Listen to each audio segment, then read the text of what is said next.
Hi, this is Keith Preston, and thanks for visiting keithpreston.com today. What we're going to be looking at on this screencast is a phone messaging system that I got the idea for when I was on a message board for lawyers, because I'm a lawyer also. There was a lawyer that was looking for a program that both he and his secretary could have on their computers or iPhones or whatever, and that the secretary could take phone messages and the lawyer could view them in a format that he was familiar with, which was the standard phone message pad that most of us are familiar with. So what I got the idea for doing, because nobody could come up with a program that already did this. I mean, there's a lot of different programs and systems you can use, but none of them look like the phone message pad. I mean, it's all some of what I would consider a more complicated system. So what I got the idea for doing was to create a form in Adobe Illustrator, which is what we're looking at right now. That's what I'm going to show you. I'm just going to go through and activate the different layers here so you can see it. I put a background on it, and then I just created the different areas to make it look like, or at least strongly resemble, the phone message pad that most of us are familiar with. Then I exported this document as a PDF. You could also, if you wanted to, you could just take a scan of an actual phone message pad and put it into Adobe Acrobat, and you could create the form. So I'm going to export this document as a PDF, and then I'm going to go over to Adobe Acrobat and show you what it looks like there. Alright, we are now over in the program Adobe Acrobat, and this is the program that I'm going to use for creating the form. The way I'm going to do that is by going up here and saying create, and choosing create a form from a PDF, and just selecting here.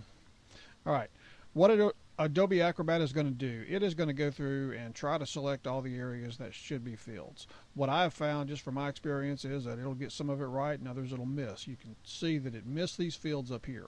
So what you need to do is go up here to add new field, select text field, and you just go to where you want the field to be, and you just draw it out. And I'm not going to go to the trouble of naming the fields or anything right now, but you could certainly do that if you wanted to. I did that with my form that I ended up using. You just go to the different fields and draw them out. It did miss this one down here, and that is still a text field because I use them where you choose it and put an X in it. Alright, so what you would do now, you would export this as a PDF, and then you would use a PDF editing program or something that you could annotate or edit the PDF. I use program called Preview because I'm on a Mac. So I'm going to go over to Preview and show you how you'd actually use the form. Alright, we're now over in the program called Preview, and this is just my desktop behind there. That's my dog. Say hello to Abby. Alright. Anyhow, this is the form that we just created in Adobe Acrobat, and you can see that you can go through here now and you've got the different form fields that were created, and you would put X's or checks or whatever you wanted to in there, put the information up in these fields, and then you would type your message down here. This is what the secretary would do, and at this point she would save it to a Dropbox, either a special Dropbox account that was just for phone messages, or a folder within an existing Dropbox account that just had phone messages. And now I'm going to go over and show you how you would view the phone messages and what they look like. This is how it would work in actual practice. What I've done is created a shortcut to the folder where I've got a separate subfolder for the message forms. This is the generic one, and obviously the judge one, and the lawyer one. And what the secretary would do, she would come over here and open each one of the forms and then go through and fill it out like we showed in the last section, and then she would actually save it into the phone messages folder and save it by the judge's name or the client's name or the lawyer's name. The real beauty of this comes in, I think, by putting it over into a Dropbox folder, and I have a separate folder for phone messages here.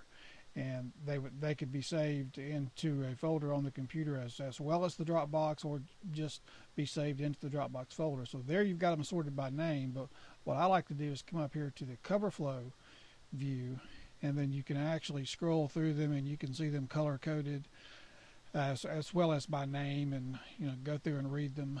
But what I like even more is that because it is in the Dropbox folder, you can sync that same Dropbox folder with your iPhone and then view them on your iPhone when you're out of the office, either in court or on a trip or something like that. And I'm going to switch over and show a demonstration of that.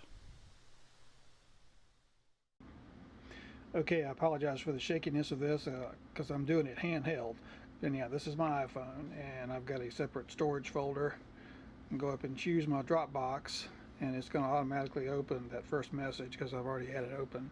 And then what you can do, because you've already got them saved, you can scroll through them like that. I just thought it was really cool to be able to swipe and go back and forth between them and read them in this format, and also to have them color coded like that. So that's what it would look like.